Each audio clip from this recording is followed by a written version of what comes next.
If that's what you're using your time on social media for, or you're a troll, you're missing the point.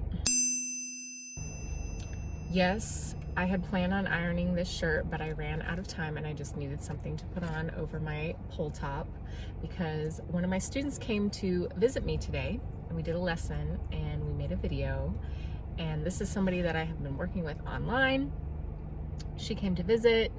It was amazing. And I had recorded this same little talking tip the other day, but let's just say it wasn't camera ready. So here we go again. If you are not online learning right now, I don't know how to help you.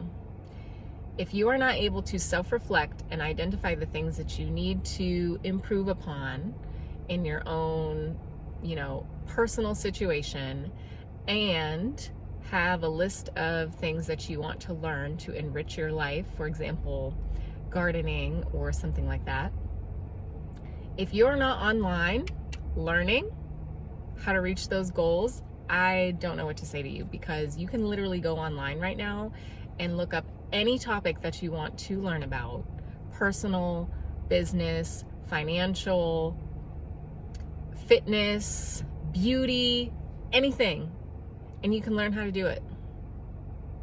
Social media is like school right now.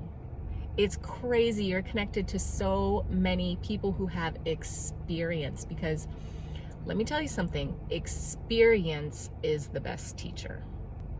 So what you have right now is a lot of people who are very experienced in a variety of topics, and they are sharing their passion for what they're doing online. So if you're going online and you're using it to compare and despair, if you are using it to look at, hundreds of women, or I don't have very many male followers, but something tells me that my female followers are not going on